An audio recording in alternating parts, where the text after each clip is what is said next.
Para quem acompanha o canal, já deve ter notado que o celular é uma coisa que me irrita um pouco e me preocupa bastante. Se você prestar atenção, ninguém mais lê um livro ou um jornal no transporte público. Tá todo mundo com o celular na mão, geralmente conectado a uma outra pessoa que também está presa no celular. A comunicação, ela ficou imediata. Você envia uma mensagem e a pessoa já te responde. E ai daqueles que tiram o visto por último do WhatsApp. Eles são os piores do mundo. Porque eles não pensam na necessidade, no prazer que a outra pessoa tem, quando ela vê aqueles dois vizinhos da mensagem ficando azul. Aí isso me faz pensar um pouco. Por que o silêncio de alguém no WhatsApp ou outro aplicativo de mensagem tem o poder de fazer o seu estômago embrulhar como se você tivesse comido um salgado suspeito numa rodoviária qualquer? Pensa aqui comigo. É só um aplicativo. É um código-fonte com um design, faz um barulhinho para chamar a sua atenção e acabou. A pessoa do outro lado, ela não te agrediu. Ela não gritou com você. Ela simplesmente não digitou ainda. Mas a dor física de uma rejeição digital ou de um silêncio digital, aquele vácuo que parece sair da tela do celular para te sugar para o limbo, isso é real. Porque a gente sente o cheiro, o calor e até a textura da pele de alguém que, tecnicamente, é só uma foto editada, filtrada de 5 centímetros numa tela de vidro. Eu me chamo Felipe e esse é o Piradigmas. Hoje nós vamos ser apresentados à nossa própria alucinação. A gente vai dissecar por que o seu mundo virtual é, na verdade, um monólogo na frente do espelho. Antes de eu destruir as suas ilusões amorosas e você ficar chateado comigo, já bate nesse botão de like como se fosse a cara daquele seu ex que te bloqueou. Se você quer entender de onde eu tirei essas ideias e ter certeza que não são vozes da minha cabeça recitando uma pesquisa de uma universidade americana que eu inventei, todos os livros que eu usei como base para esse roteiro estão aqui, na descrição. Ah, e sim, se você comprar pelos links, você ajuda a manter o canal vivo. E se você quer transcender a existência e virar um ser de luz, seja membro do canal. É mais barato do que terapia. Mas vamos ao que interessa. Você já viu aquela expressão de que os olhos são a janela da alma, certo? É como se a gente se conectasse com o mundo através dos nossos olhos e vice-versa. A gente acha que o mundo entra pelos olhos, o cérebro processa e pronto, realidade. Mas não é bem assim não. Eu preciso te avisar que o teu cérebro é um terrível mentiroso compulsivo. Ele é tipo aquele seu amigo que sempre aparece com uma história mais absurda do que a outra. A psicologia cognitiva chama isso de processamento preditivo. Funciona mais ou menos assim. O seu cérebro está trancafiado dentro de uma caixa de ossos escura, sem janelas, boiando num líquido morno. Ele não vê nada. Ele não ouve nada. O único contato que ele tem com o mundo exterior é através de uns choques elétricos que ele recebe, uns impulsos nervosos meio bagunçados. Então, para não enlouquecer nesse caos, o que ele faz? Ele chuta. Ele tenta prever. O nosso cérebro não é uma câmera passiva da realidade. Ele é uma máquina de alucinação controlada. Ele projeta o que ele espera ver e usa os sentidos apenas para corrigir a margem de erro. Sabe quando você vê um casaco numa cadeira no escuro e jura que é um demônio sentado te esperando? Isso é seu cérebro alucinando o perigo antes de verificar a realidade. Ele prefere ver um fantasma e sair correndo do que esperar para ver se é poliéster ou algodão. Agora, pega essa gambiarra evolutiva e joga ela no Tinder, no Discord, no Direct do Instagram ou qualquer outro aplicativo de mensagens. Quando você interage com alguém no mundo real, quando você conversa com alguém, é uma enxurrada de dados. Tem um cheiro do perfume misturado com o suor, tem um micromovimento da sobrancelha quando a pessoa acha sua piada meio sem graça, tem o tom da voz, tem o calor do corpo, a perna tremendo, tem um contexto, tem tudo. O cérebro ele tem muita informação para corrigir a alucinação. Mas e quando é online? No online, a gente está na penumbra sensorial. A gente precisa lidar com o racionamento de realidade. Você tem o que ali? Umas 3 fotos editadas com filtro, maquiavelicamente escolhidas, uma biografia escrita por uma pessoa tentando parecer muito mais legal do que ela realmente é, e um textinho escrito assim: "Oi, tudo bem? KKKKK". E aí o que o seu cérebro faz com essa escassez de informação? Ele entra em pânico? Não. Ele vira o Sherlock Holmes stalkeador. Ele vira o Michelangelo da carência. Com esses 10% de dado que ele tem, ele pinta os outros 90% que ele precisa. Ele pega a voz que você quer ouvir, a personalidade que você precisa encontrar, mistura com uma memória daquele amor de verão de 2012 que você não viveu, mas viu no filme, e projeta tudo em cima daquele avatar. Você não está lendo a mensagem da pessoa, você está lendo a entonação que você inventou para ela. Você atribui sarcasmo onde só tinha um erro de digitação. Você enxerga profundidade filosófica onde só tinha sono. E é aqui que mora o perigo. A pessoa que você conhece online é 10% dados e 90% imaginação sua. É como se você fosse um escultor tentando esculpir um rosto perfeito num ambiente totalmente escuro, sem enxergar nada. Você vai, modela o nariz, a boca, o sorriso, mas a argila é a sua própria expectativa. E quando você finalmente encontra a pessoa ao vivo, ou passa a conviver com ela, você para e pensa: caramba, essa pessoa é tão diferente do que eu imaginava. Mas o certo seria a gente dizer: caramba, você é tão diferente da alucinação perfeita que eu criei para suprir minhas neuroses. Nós não nos relacionamos com o outro. Nós nos relacionamos com o nosso próprio modelo mental do outro. É como se a gente conversasse com um boneco de ventríloco feito das nossas próprias esperanças e depois a gente quer ficar bravo porque o boneco está fugindo do roteiro que a gente escreveu. Se a gente olhar de uma maneira mais fria para esse cenário, vamos perceber que é narcisismo disfarçado de romance. A gente se apaixona pelo eco da nossa própria voz na caverna vazia de uma janela de bate-papo. Mas pode ficar tranquilo que essa cena ainda vai piorar mais. Porque, pensa só, se eu sou ventríloco criando você na minha cabeça, o que acontece quando eu percebo que, do outro lado da tela, você também está me criando na sua cabeça? Se eu sou apenas uma invenção na sua cabeça, eu perco a minha humanidade? Eu viro um objeto? E se eu vir um objeto, eu posso ser descartado ou pior ainda? Se eu vir um objeto, eu vou ser julgado como um produto numa prateleira? Para entender essa tragédia moderna, precisamos dar uma lida nas palavras do filósofo francês que separou a nossa existência da nossa essência, Jean-Paul Sartre. Sartre tem uma frase que parece ser coisa de vizinho que gosta de ficar reclamando de tudo, ou então de roqueiro gótico, mas nunca foi tão real quanto na era do Instagram. Inferno são os outros. Muita gente acha que isso significa que as pessoas são chatas, que todo mundo é horrível, mas não, meu anjo, não é bem por aí não. Quem dera fosse só isso. Quando Sartre diz que o inferno são os outros, é porque o outro é o único que pode me ver de fora. É o outro que pode me julgar no contexto social fora da ilusão que eu tenho sobre a minha pessoa dentro da minha cabeça. Quando eu estou sozinho em casa, jogado de cueca no sofá, comendo miojo, eu sou pura liberdade, eu sou o sujeito da minha história, eu sou o rei do meu castelo de solidão. Mas no momento que alguém chega e me olha, pronto, acabou. Debaixo da mira do olhar do outro, eu deixo de ser o eu que vê para ser o eu que é visto. Eu sou transformado instantaneamente em um objeto. Eu sinto vergonha, fico com cara de bunda. Eu perco o controle de quem eu sou, porque agora quem eu sou depende da interpretação daquela pessoa parada na porta me julgando. Esse julgamento do outro é a leitura, é a análise que ele faz de mim nessa situação. O outro, então, rouba a minha liberdade de ser quem eu imagino e me devolve ela empacotada num rótulo que ela começa a imaginar sobre mim. Sartre escreveu isso para encerrar sua peça chamada Entre Quatro Paredes, lá em 1944. Agora, pega essa angústia existencial e multiplica ela por 1 bilhão de usuários ativos mensais. Vamos trazer ela para a realidade das redes sociais. Esse é o maior experimento de autoflagelação psicológica da história da humanidade. No mundo digital, a coisificação que Sartre tanto temia não é metafórica, ela é literal. Quando você cria um perfil no Tinder ou no Instagram, você está voluntariamente se reduzindo. Você pega toda a sua complexidade, seus medos, seus sonhos, toda a sua construção como indivíduo que você trabalha há não sei quantos anos e comprime tudo isso no arquivo JPEG de 2 megas. Você vira uma bioestratégica de 2 linhas. Então, você vira um asset. Você vira um produto na gôndola. Por isso que existe aquela pressão quando você quer tirar uma foto para postar nas suas redes sociais. Porque postar é se entregar para o julgamento alheio de um bocado de pessoas que você nunca viu na vida. É tipo subir no palco pelado e gritar: por favor, me validem, digam que eu existo.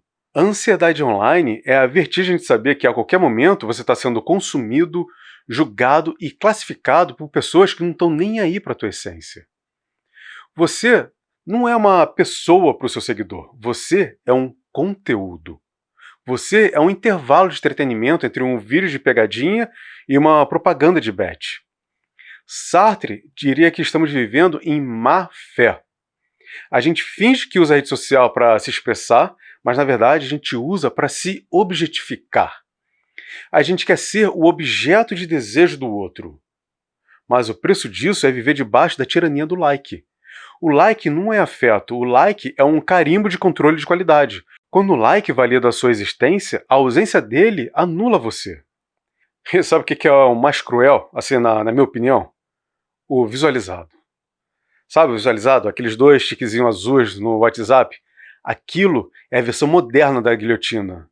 Quando você vê que a pessoa visualizou e não respondeu, o que acontece? Você é reduzido ao nada. O silêncio do outro é um buraco negro onde a sua autoestima vai para morrer. Você começa a criar teorias da conspiração. Será que eu fui chato? Será que usei emoji demais? Será que ela descobriu aquela minha foto em 2002? Você fica refém da consciência do outro. O seu eu fica suspenso no ar, sofrendo, esperando a misericórdia de um kkkk ou então de uma figurinha qualquer para você voltar a esperar. A gente acabou virando curadores do museu de nós mesmos, polindo estátua de cera que já não se parece mais com a gente, e implorando para que os turistas digitais deixem uma gorjeta em forma de um coraçãozinho. O paradoxo aqui é brutal. Eu preciso do olhar do outro para saber quem eu sou, quem eu aparento ser, mas esse mesmo olhar me aprisiona. Eu quero ser visto, mas morro de medo do julgamento. Eu quero conexão, mas tudo que eu ofereço é uma performance pensada, filtrada e editada. Aí a gente tem um impasse. Caímos num beco sem saída desse labirinto de espelhos. Vamos pensar junto com calma para analisar melhor essa situação. Quando a gente está conversando em um aplicativo, se eu, aqui do meu lado, sou apenas um objeto performando para você, e você aí, do seu lado, é apenas uma alucinação criada no meu cérebro, quem é que está conversando com quem? Se eu sou um arquivo de imagem para você, e você é um fantasma para mim, onde é que esse encontro acontece? A gente não está se tocando. A gente não está se vendo de verdade. A gente não está nem no mesmo lugar. E talvez seja esse o problema real. Talvez o problema não seja quem somos, mas onde estamos. Ou melhor dizendo, onde não estamos. Sartre é muito bom em deixar a gente paranoico com o olhar do outro. Eu amo esse cara. Mas agora a gente precisa cavar esse buraco ainda mais fundo. A gente precisa falar sobre onde que nós estamos quando nós estamos online. Porque, na boa, dizer que a gente está na nuvem é uma resposta muito bonitinha para dizer que a gente não está em lugar nenhum. Para entender porque essas relações digitais parecem salada, tipo, tem sabor, mas não sustenta, a gente precisa dar uma olhada em 2 conceitos criados pelo filósofo alemão Martin Heidegger. Martin Heidegger tinha um conceito chamado Dasein, que em alemão significa literalmente ser aí. Para Heidegger, você não é uma consciência flutuando no vácuo como se você fosse um fantasma. Você é o local onde você está. Existir é estar engajado, é ter um chão, um lugar, um clima, é compartilhar um mundo circundante. E aqui está a rasteira que o digital passa na gente. A internet ela não é um mundo. A internet é um corredor infinito de portas que não dão em lugar nenhum. Ela não tem espacialidade, ela não tem atmosfera. Pensa aqui comigo rapidão. Quando você está num bar com um amigo, vocês estão dividindo o mesmo ar. Vocês estão dividindo o mesmo cheiro de fritura velha, o mesmo risco de ser assaltados, o mesmo risco de derramar cerveja na calça. Vocês estão submetidos às mesmas leis da física. Existe um nós criado pelo espaço compartilhado. Isso é o outro conceito de Heidegger, chamado Mitsein, ou ser com. Agora corta para a chamada de vídeo. Você está no seu quarto com o ar-condicionado ligado, pijaminha confortável, enquanto seu amigo está no ônibus suando com o 4G falhando e sentindo o bafo quente de respiração de alguém no cangote. Vocês não estão juntos. Vocês são 2 solidões transmitindo dados simultaneamente. Vocês não dividem o mundo, vocês dividem apenas o tempo. Essa interação é uma sincronia de isolamentos. É por isso que depois de 3 horas de chamada de vídeo, você se sente drenado, sugado e não animado, energizado. O cérebro sabe que é um truque, ele sabe que não tinha ninguém aí com você. O do Dasein desapareceu. Agora vamos cavar ainda mais fundo, porque é aqui que o bicho pega. Heidegger dizia que a tecnologia moderna faz uma coisa terrível com a realidade. Ela transforma tudo em estoque, ou Batsein. No original, que a gente traduz chique como inventário ou fundo de reserva, ou então recurso disponível.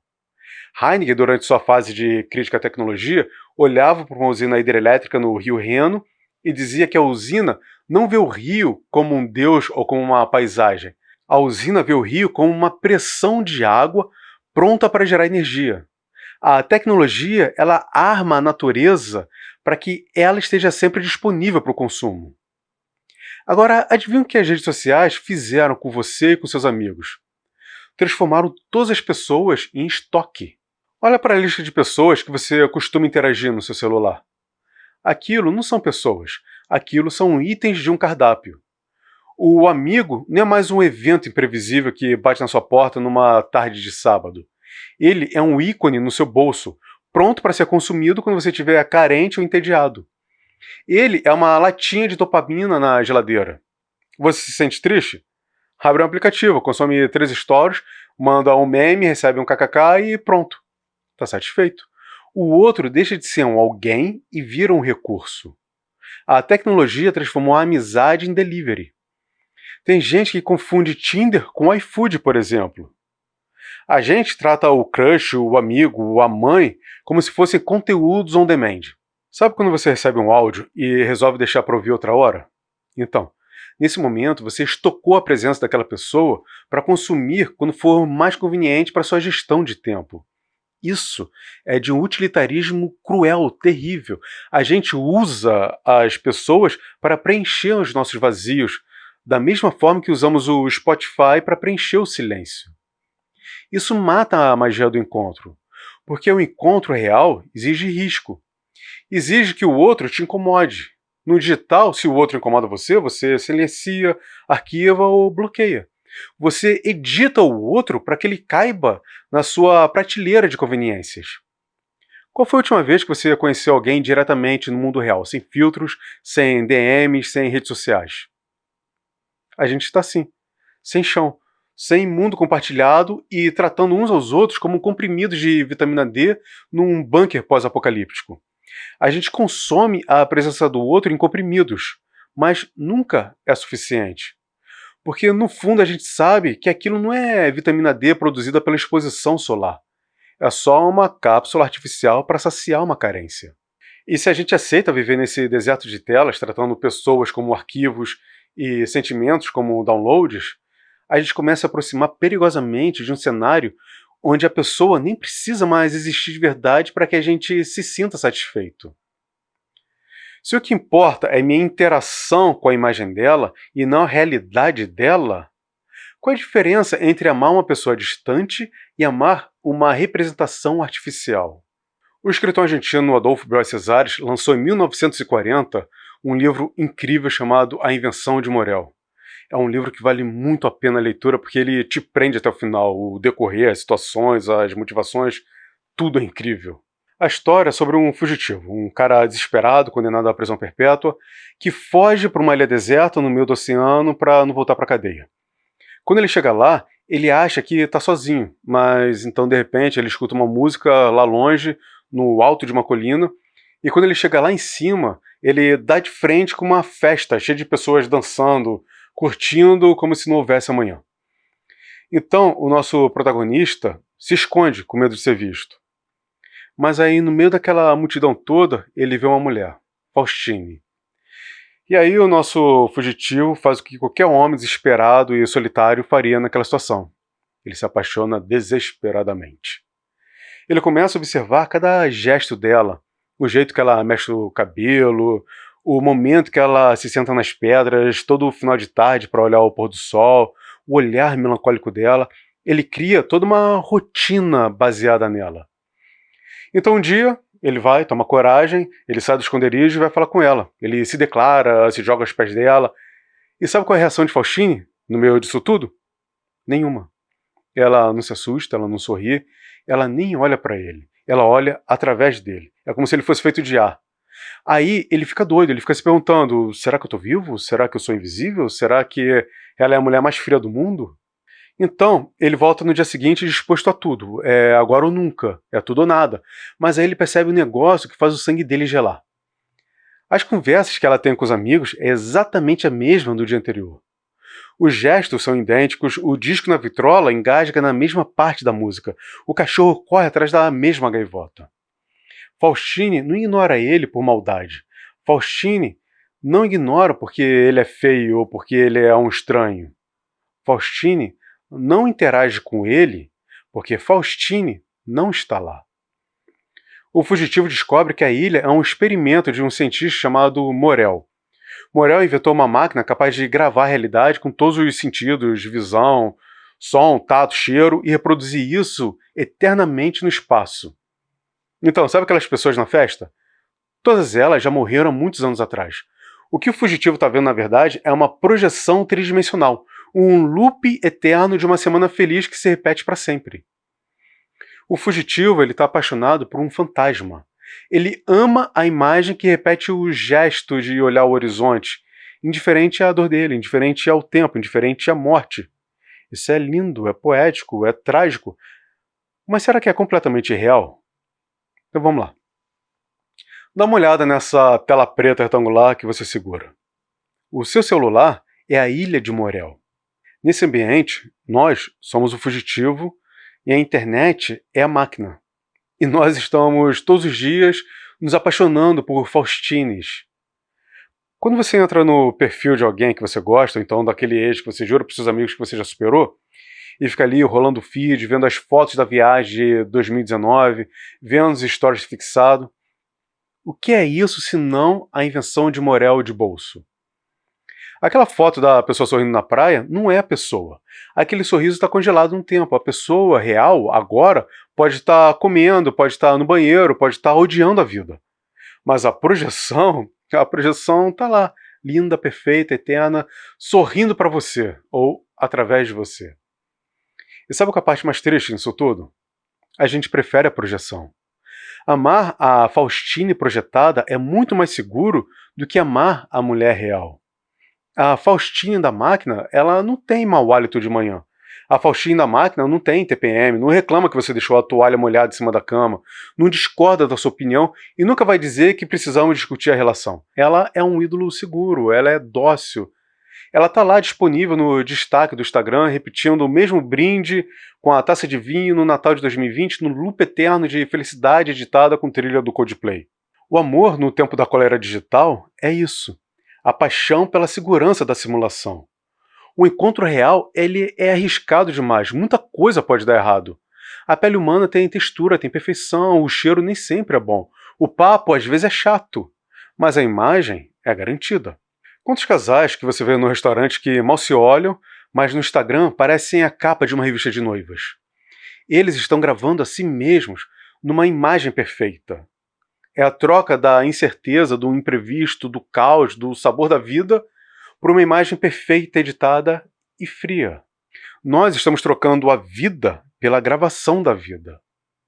A gente está matando o tempo presente para alimentar o arquivo morto do futuro. E é aí que a gente percebe o tamanho do buraco que a gente se meteu. Se a gente prefere tanto assim a versão editada, limpa e segura da realidade, se a gente prefere interagir com fantasmas, porque pessoas reais dão muito trabalho, por que a gente não chuta o balde de vez? Se a simulação é tão mais confortável que a vida real, por que a gente não se pluga numa máquina que nos dê felicidade eterna e esquece que o mundo lá fora é triste, feio e perigoso? Bora fazer um acordo aqui, só eu e você, não tem ninguém olhando. E se eu te dissesse que eu tenho uma solução final pro tédio, pra dor de corno, para a falta de dinheiro, para aquela sensação de vazio que te pega domingo à noite quando começa a tocar a música do Fantástico e você percebe que amanhã de manhã a pedra de Sísifo está ali te esperando no pé da montanha. Imagina um tanque, uma cápsula ultra tecnológica cheia de eletrodos e um fluido nutritivo morno. Se você entrar lá, neurocientistas vão estimular o seu cérebro para você viver exatamente a vida que você sempre sonhou. Você quer ser um astro do rock tocando junto com o Led Zeppelin no estádio lotado? Beleza, tá feito. Você quer escrever o romance do século que vai ganhar o Nobel? Beleza, tá lá, tá feito. Você quer viver um romance de cinema com aquela pessoa que nem sabe o seu nome na vida real? Pronto, tá na mão. O truque é o seguinte: uma vez lá dentro, você não vai saber que é uma simulação. Para você, tudo vai ser 100% real. O seu cérebro vai ser estimulado para você sentir o gosto do champanhe, o cheiro do sucesso, o calor do beijo. Você vai ser feliz, realizado, vai ser amado. Mas a única condição é: você nunca mais vai poder sair dali. O seu corpo vai ficar lá, boiando e murchando, mas a sua mente vai viver no paraíso. Tá bom, beleza. Não fui eu que tive a ideia dessa proposta indecente. Foi um filósofo libertário chamado Robert Nozick, que no ano de 1974 criou um experimento mental chamado de a máquina de experiências. E aí, você entraria nessa máquina? Ninguém nunca mais vai te julgar, a felicidade é garantida, sem conta para pagar, sem rejeição, sem envelhecer, você nunca mais vai ter que enfrentar uma fila. Quando foi feito esse estudo, a grande maioria das pessoas, quando confrontadas com essa pergunta, elas batiam no peito e falavam: quem, eu? Não, de jeito nenhum, jamais. Eu quero a verdade, somente a verdade, nada além da verdade. A gente tem essa crença fiel de que a realidade é importante. Robert Nozick concluiu que nós não queremos apenas sentir que fizemos coisas, nós queremos fazer coisas. Nós queremos ter contato com a realidade, por pior que ela seja. Queremos ser uma pessoa boa e não apenas sonhar que somos bons. Existe uma dignidade na dor real que a felicidade falsa não consegue comprar. Preferimos ser um Sócrates insatisfeito do que ser um porco satisfeito. Legal, né? Até emociona, dá até vontade de chorar de tanto orgulho da humanidade. Mas agora vamos cortar para nossa realidade. Olha para você agora. Olhe para o seu dia de ontem. Como foi? Você acordou e a primeira coisa que você fez foi pegar o celular. Você foi no banheiro, levou o celular, você almoçou, rolando o feed, você trabalhou com o WhatsApp aberto, você foi para a cama e ficou 2 horas vendo vídeos curtos de pessoas cortando sabonete ou mostrando como se faz uma coleta de seda para fazer um bordado chinês, até o celular cair na sua cara de sono. A gente precisa ser mais honestos com a gente. A gente diz não para a máquina de experiências do Nozick na teoria, mas o que a gente faz na prática? Nós já estamos plugados nessa máquina. O smartphone é a máquina de experiências portátil. Ele é a versão miniatura do tanque de Nozick. Por que você posta uma foto com filtro?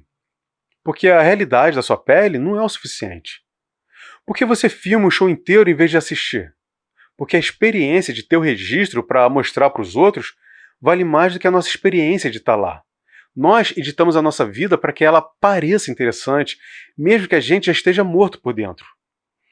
A gente diz que quer a verdade, mas a gente passa 12 horas por dia fugindo dela. A realidade é chata. A realidade, ela vem com tédio.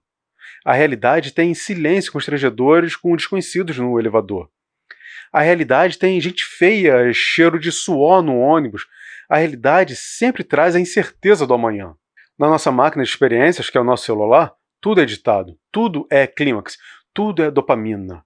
O algoritmo é o neurocientista de Nozick injetando prazer em doses homeopáticas para manter o seu corpo boiando no sofá enquanto sua mente viaja para lugares onde você nunca vai pisar. A gente é tipo o Cypher, aquele careca, traíra, filho da mãe do filme Matrix. Ele sabia que o bife era falso. Ele sabia que era tudo código de computador. Mas mastiga, fecha os olhos e diz: "Ah, a ignorância é uma bênção." Nós trocamos a complexidade do ser pela facilidade do parecer. Mas por que a gente ainda sente que isso não é o bastante? Se a simulação é tão boa, se o celular nos dá tudo, por que as taxas de depressão e ansiedade explodiram nos últimos anos? Porque, mesmo com 1000 amigos no Facebook, A gente se sente mais sozinho do que um náufrago sem um Wilson para chamar de seu. Essa máquina tem um problema. A máquina falha em entregar uma coisa que não pode ser digitalizada, uma coisa que Nozick sabia que faltaria, e que é a razão pela qual, no fundo, a gente ainda anseia por desconectar dessa Matrix. A máquina te dá a informação da experiência, mas ela não te dá a substância da experiência. Ela te dá um mapa, mas não te dá o território. Você pode ver a foto de um prato de comida em 4K no Instagram. Você pode até lamber a tela se a fome apertar. Mas isso não vai matar sua fome. Existe uma grande diferença entre saber tudo sobre uma coisa e sentir essa coisa na pele. Para a gente conseguir entender que as experiências online são ao mesmo tempo tudo e nada, a gente precisa conhecer a história de uma mulher chamada Mary. Mary é uma personagem fictícia criada pelo filósofo australiano Frank Jackson em 1982 para compor um experimento que ele chamou de O Quarto de Mary. Imagine que ela é a neurocientista mais brilhante que já pisou na face da Terra. A especialidade dela é a visão. Ela sabe tudo sobre cor, especialmente a cor vermelha. Absolutamente tudo. Ela sabe que o vermelho é uma onda eletromagnética de aproximadamente 650 nanômetros. Eu pesquisei isso para escrever esse roteiro. A luz vermelha no espectro visível para os nossos olhos possui um comprimento de onda que vai ali entre 620 a 750 nanômetros. Nada como uma informação completamente inútil para alegrar seu dia, né? Mary também sabe exatamente quais cones na retina disparam quando a luz bate. Ela sabe quais neurônios acendem no córtex visual. Ela sabe a química, a física, a biologia da cor.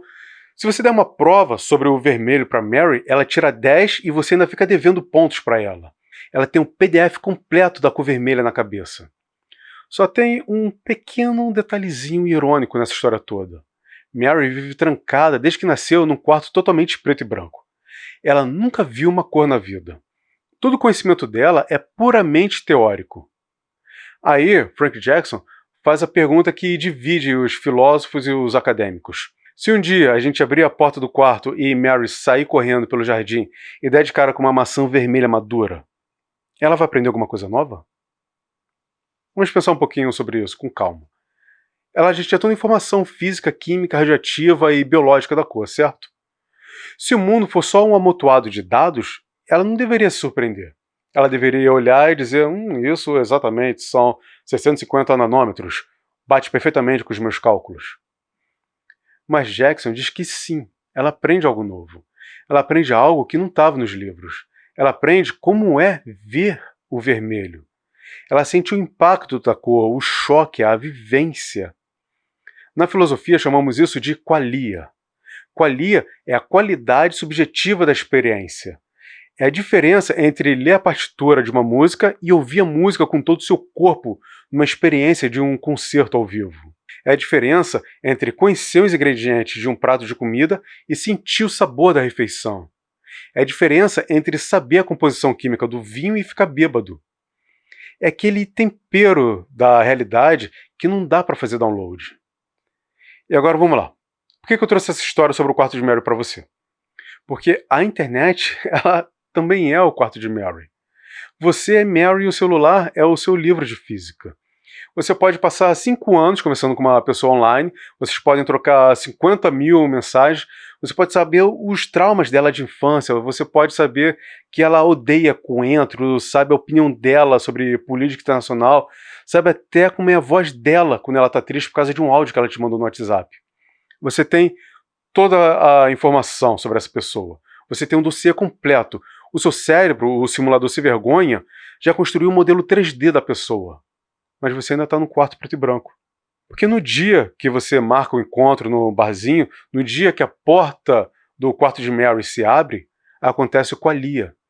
E o qualia é um divisor de águas. De repente a pessoa não é mais um texto na tela. Ela é um volume no espaço. Ela ocupa um lugar. Ela tem um cheiro, e talvez não seja o cheiro que você criou na sua cabeça. Talvez seja o cheiro de amaciante de roupa misturado com cigarro.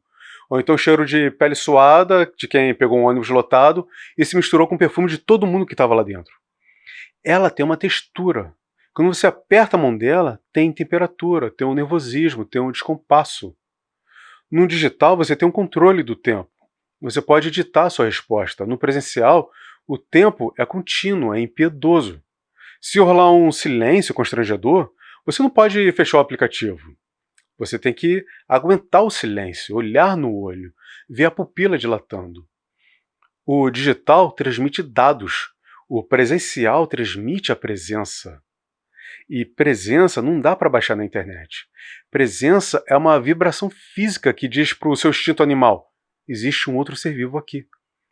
É a presença do vermelho na vida de Mary. Às vezes, a gente acha que se acumularmos dados suficientes sobre alguém stalkeando no Instagram, a gente conhece a pessoa. Mas não é bem assim. Você só conhece os dados teóricos editados da pessoa. Você não conhece a essência da pessoa. O que falta no digital não é a resolução de tela. A resolução pode ser 8K, pode ser realidade virtual, pode ser uma comunidade de avatares fofinhos. O que falta é o risco do acaso. O que falta é a inevitabilidade da matéria. Falta o bafo matinal, falta o constrangimento, falta a eletricidade estática. O cérebro consegue simular a imagem do outro, consegue simular a voz do outro, mas ele não consegue simular o peso da existência do outro. A gravidade está diante de uma consciência que te olha de volta. Então, eu te pergunto, o que a gente vive no virtual pode ser real? A emoção é real, sim. A dor é real, mas é uma vivência daltônica. Ela é a vivência de Mary escrevendo fórmulas matemáticas sobre a presença de alguém sem nunca ter visto a cor da presença. Seria muito fácil e muito hipócrita da minha parte terminar esse vídeo com um discurso moralista dizendo: desliguem um celular e vão abraçar uma árvore. Pelo amor de Deus, né? Eu estou usando o YouTube para me comunicar com vocês. Eu abri uma conta no Instagram e no TikTok para levar um pouco desse pensamento crítico para lá também. Vocês estão tudo me ouvindo através de cabos submarinos e satélites espalhados sei lá por onde. A gente se conheceu aqui, nessa ágora virtual. Demonizar uma ferramenta é coisa de velho chato gritando com as pessoas porque na época dele era diferente. A pergunta que eu quero fazer hoje não é se o digital é ruim. A pergunta é: o que é real? Lembra lá no início? Quando eu falei sobre a dor que sentimos quando alguém que queremos muito não responde às nossas mensagens? Então, essa dor é real. O amor que você sentiu trocando mensagem de madrugada com o coração acelerado era real. A afinidade que você sentiu trocando piadas e memes o dia inteiro era real. A química, a dopamina, a ocitocina, tudo isso aconteceu no seu sangue de verdade. O sentimento não é falso, mas esse sentimento é uma sombra platônica. O digital é um mapa, mas não é um lugar. Ele é a partitura, mas não é a música. Ele é a receita, mas não é o sabor. Ele é a superfície editada. E é exatamente por isso que ele é insuficiente. A gente foge para o digital porque a realidade é imprevisível, a realidade é caótica, a realidade, paradigmáticos, é feita de carne. E aqui está o milagre da carne que nenhuma simulação de IA, nenhum óculos de realidade virtual, nenhum algoritmo vai conseguir copiar nos próximos, 1000 anos. A experiência do risco. Estar frente a frente com outro ser humano, respirando o mesmo ar, no mundo compartilhado, é um ato de coragem. Porque no ao vivo não tem Ctrl+Z, não tem filtro para esconder a olheira, não tem como editar a gagueira. O encontro real tem cheiro, tem o atrito da pele, tem um constrangimento de não saber onde colocar as mãos. Tem um risco de você falar uma bobagem e ver a decepção no rosto do outro em tempo real, sem a chance de fechar o aplicativo na hora. E é justamente nesse risco, nessa possibilidade de erro, nessa fragilidade exposta que a vida acontece. A gente pode se apaixonar pelo perfeito da internet, mas a gente só consegue viver o imperfeito da vida real. O quarto de Mary nos mostra que a informação não substitui a vivência. Amar uma projeção que fazemos é uma forma de morrer em vida. Precisamos de um chão em comum para sermos nós mesmos. A gente está no século XXI, poxa, está tudo online. Do extrato do banco à cerveja gelada. O que eu quero dizer é que não é para abandonar o mundo virtual. A gente precisa parar de usar o mundo digital como destino e começar a usar ele como uma ponte. Você pode usar o Tinder, lembrando que existe uma coisa muito importante chamada responsabilidade afetiva. porque afinal de contas você está lidando com outro ser humano e não com um chiclete. Você pode usar o Instagram, você pode usar o WhatsApp. Usa para marcar um café. Usa para encurtar a distância até que os corpos possam ocupar o mesmo espaço. Mas use para um fim. É a finalidade que dá sentido à ação. É a função que justifica a existência de uma ferramenta. E não é a ferramenta que deve justificar a nossa existência. A gente não deve se contentar em viver com hologramas. A gente não pode se contentar em viver dentro de uma caverna. Vá ver a cor vermelha com seus próprios olhos. Sinta o peso do mundo. O mundo pesa, o mundo machuca, o mundo cansa. Mas é só aqui fora, no meio desse caos analógico e maravilhoso, que a gente consegue deixar de ser um perfil, deixar de ser um arquivo de imagem, deixar de ser um fantasma no bolso de alguém e voltar a ser gloriosamente humano de verdade. Vamos lá, eu falei um bocado de coisas aqui. Citei uns filósofos, umas teorias, mas a verdade é que a filosofia não serve para dar resposta. Ela serve para melhorar as nossas perguntas. E eu não sou o dono da verdade. Eu quero saber de você. Eu quero saber o que você sentiu ouvindo tudo isso que foi dito. Você acha que a gente está condenado à solidão digital ou você ainda acredita no encontro real?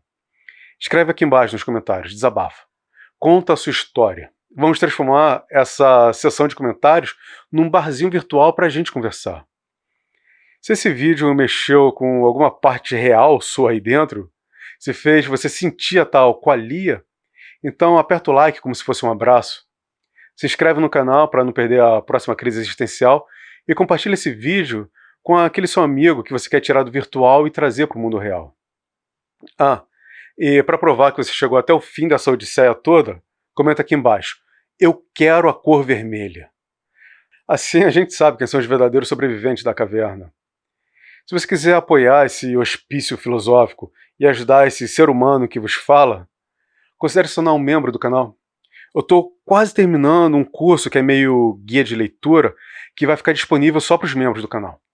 Os membros ainda têm acesso a enquetes e um grupo secreto para trocar ideias, experiências e também tem acesso antecipado aos vídeos do canal.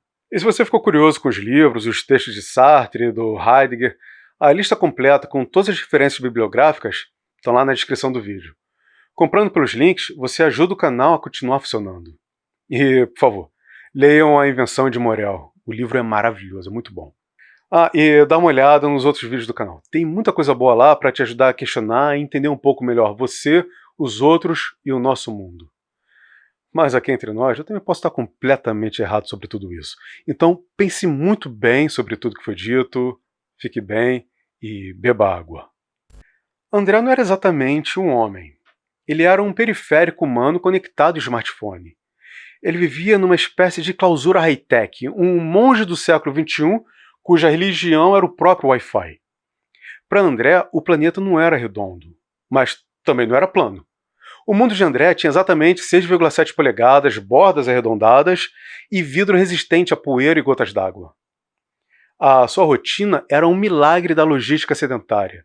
Ele trabalhava via Zoom, amava via Tinder e brigava via Twitter. O conceito de presença para o nosso amigo era um pontinho verde do lado do nome. Já está com os amigos? André fazia isso sempre, toda sexta-feira. Cada um na sua casa, comendo uma pizza morna entregue por um motoqueiro sem rosto. A minha de pepperoni está ótima, digitava ele, sentindo o saboroso gosto de papelão, mas satisfeito porque ele usou um emoji de pizza e um emoji de rosto feliz. André visitava Paris frequentemente, pelo Google Earth, e sabia tudo sobre a temperatura no Saara. Embora ele não soubesse se estava chovendo na sua própria rua, já que a previsão do tempo no aplicativo dizia nublado, e ele confiava mais no aplicativo do que na sua própria janela, porque a janela, afinal de contas, ela não atualizou junto com o celular. Até que numa tarde qualquer, o impensável aconteceu. Um apocalipse, um Armagedon, um fim do mundo. Um transformador estourou na esquina, acabando com a luz e com a internet de pelo menos uns 8 quarteirões. O negócio foi grave. O técnico me falou que não tinham previsão de quando tudo iria se normalizar. Então primeiro veio o silêncio do roteador. E depois, o drama da bateria em contagem regressiva para a catástrofe final. 15%, 10%, 5%, até que a tela finalmente apagou, refletindo apenas o rosto pálido e assustado de André naquele vidro preto. Ele sentiu o terror que o homem da caverna sentia quando viu o sol sumir. Sem internet, André não sabia quem era. Sem GPS, ele não sabia onde ele estava. Sem um delivery, não sabia como se alimentar. O calor do apartamento ficou insuportável. O ar-condicionado, que, veja só, era todo smart, resolveu ficar ignorante quando a gente mais precisava dele. Num ato de desespero animal impulsionado por um instinto primitivo de sobrevivência, André girou a maçaneta da porta. Então a porta, essa interface analógica esquecida, se abriu diante dele. Ele saiu para a rua buscando um sinal, de 5G de preferência. Mas o que ele encontrou foi pior, foi a realidade. O sol bateu no seu rosto sem pedir permissão de cookies. Ele descobriu que não existe botão para diminuir o brilho do sol. O vento despenteou seu cabelo e ele procurou em vão um comando de desfazer. Então veio o som. Não o som comprimido do Spotify, mas o som caótico, ruidoso, hipnótico e maravilhoso da vida. Uma criança estava rindo na calçada junto com seus amigos. Uma risada descontrolada, sem delay, sem compressão de áudio, sem autotune. O cheiro de pão quente da padaria invadiu suas narinas, um cheiro que nenhuma notificação de celular jamais conseguiu apitar. André, então, parou. Ele olhou para o retângulo preto que ele segurava com tanta força na mão que agora parecia um caixão minúsculo de 6,7 polegadas. Olhou para a rua, onde as pessoas suavam, falavam, existiam em 3 dimensões, sem filtros, com todas suas imperfeições gloriosas, expostas numa definição de infinitos cais. André não queria mais uma tomada. Ele não procurou um técnico. Ele guardou o aparelho no bolso, sentindo o peso morto de uma vida que já não lhe servia mais. André começou a andar, sem o Waze, guiado apenas pelo cheiro do pão, pelo barulho daquela risada e pelo convite do vento. O homem que saiu para buscar um sinal nunca mais voltou, porque o sinal que ele encontrou não vinha de uma torre, vinha da vida. André descobriu que a vida não tem feed, mas em compensação a resolução é infinita e a conexão nunca cai. Muito obrigado pela sua companhia e pela sua santa paciência. Agora você pode escolher um dos vídeos que está aparecendo aí e embarcar em mais uma viagem filosófica. Na dúvida, clica na bolinha, se inscreve e garante seu lugar cativo nessa nossa mesa de bar virtual. Muito obrigado por me emprestar o seu tempo. Bom dia, boa tarde, boa noite e boa sorte. Até a próxima.